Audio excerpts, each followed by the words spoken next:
Kami memang sadari Pak Wihadi bahwa belum ada keputusan mengenai hal ini, tapi wacana ini begitu menguat selain dari Sekjen Gerindra mengatakan kemungkinan adanya revisi mengenai kementerian ini atau jumlah kementerian ini. Nah, ada satu hal lagi yang mengatakan bahwa memang untuk bisa menjalankan program-program Pak Prabowo pada saat masa kampanye kemarin, kemudian pada saat nanti ketika sudah menjabat sebagai presiden, seperti contohnya adalah memberi makan gratis. Ini butuh kementerian baru, sehingga hal tersebut ini kemudian wacananya ini semakin nyaring terdengar bahwa akan ada penambahan kementerian. Seperti itu Pak Wihadi dasarnya. Ya, masalah makan siang gratis itu kita belum tentukan apakah itu bentuknya adalah kementerian atau bentuknya badan.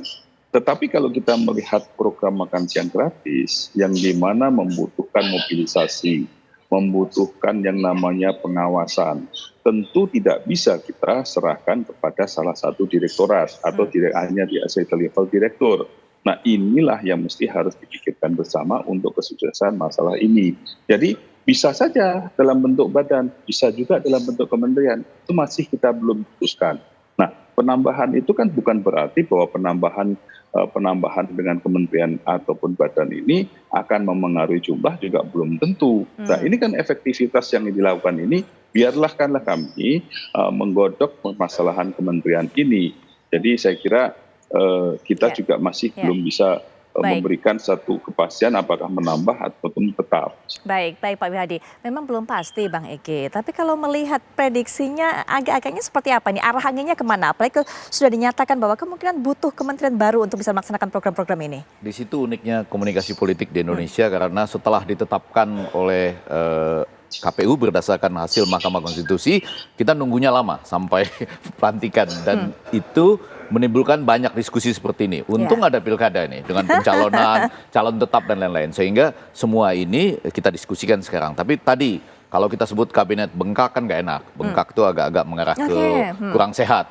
Kalau gemuk atau gendut agak body shaming gitu ya. Terus tapi kalau gemoy melanjutkan lah apa yang pernah disampaikan sebelumnya terkait dengan program-programnya. Nah, belajar dari sejarah kita sebetulnya justru ketika koalisinya itu dibangun di parlemen dengan parlementer, itu nggak terlalu banyak menterinya, antara 10 sampai 25. Jadi itu ada Susanto misalnya dengan Ali Sastro-Amijoyo II. Tetapi kalau terpimpin, demokrasi terpimpin, wah itu malah banyak itu, sampai 132, ada yang 110.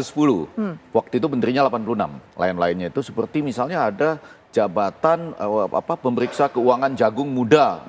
Jadi pejabat 4 setingkat menteri begitu ya? Begitu. Nah, jadi kembali dua contoh yang disebutkan oleh Pak Wihadi tadi itu hal yang menarik, terutama untuk mengatakan bahwa segala sesuatunya itu sangat mungkin kalau ingin disesuaikan dengan kebutuhan masa kini yang paling aktual dan kebutuhan program-program oleh presiden yang sudah disetujui dan dipilih oleh rakyat. Misalnya tadi menarik sekali Kementerian Hukum dan HAM dan Lapas. Oh, itu menurut saya memang kalau betul katakanlah ini ingin dijadikan semacam sesuatu yang baru, apakah dilepas menjadi 2 kementerian atau menjadi badan, penting sekali. Lapas kita di Indonesia ini harus kita nyatakan dimanapun pasti tidak sesuai dengan Pancasila. Ya dong, coba. Mana lapas kita pasti bertentangan dengan ketuhanan, kemanusiaan yang adil dan beradab, keadilan sosial udah pasti itu. Jadi contoh yang disebutkan Pak Wihadi tadi sangat penting dengan pendekatan struktural fungsional, bahwa itu memang kelihatan sangat berbeda. Apakah menjadi badan maupun misalnya itu tetap tapi 2 kementerian. Nah, pada bagian lain ada alasan-alasan yang kadang-kadang justru menurut saya jangan diungkapkan karena bertentangan dengan tujuan. Misalnya, ini kan menuju era digital.